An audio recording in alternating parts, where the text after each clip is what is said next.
السلام خوتي وخواتاتي، كنتمنى تكونوا بخير وعلى خير ويلقاكم هذا الفيديو في احسن الاحوال وصحه جيده. مرحبا بكم معايا في فيديو جديد على قناتي وقناتكم ندى شانيل. الا كنتوا زوار جداد للقناه فما تنسوش تضغطوا على زر الاشتراك وتفعيل الجرس باش تبقاو ديما تواصلوا بجديد القناه.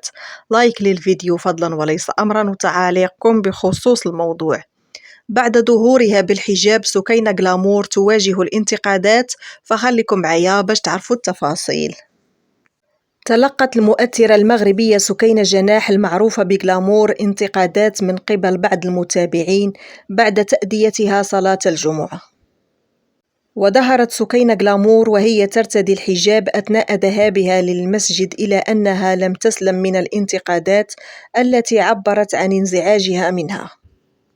واستغرب بعض رواد موقع الإنستغرام من ظهور سكينة غلامور وهي تضع طلاء الأظافر والرموش أثناء استعدادها للصلاة.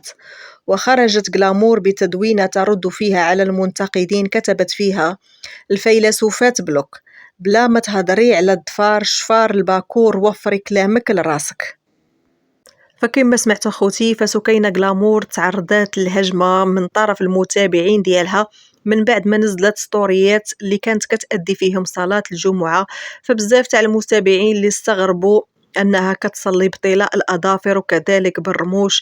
هذا الأمر اللي خلى غلامور تخرج بتدوينة ترد فيها على هذه الانتقادات، وكتبات في ستوري: الفيلسوفات بلوك، بلا ما تهضروا لي على الضفار والشفار وفروا كلامكم لراسكم. فهنا كنكون وصلنا لنهاية الفيديو. شكرا لكم على المشاهدة. ما تنسوش لايك للفيديو فضلا وليس أمرا. إلى اللقاء مع فيديو قادم إن شاء الله.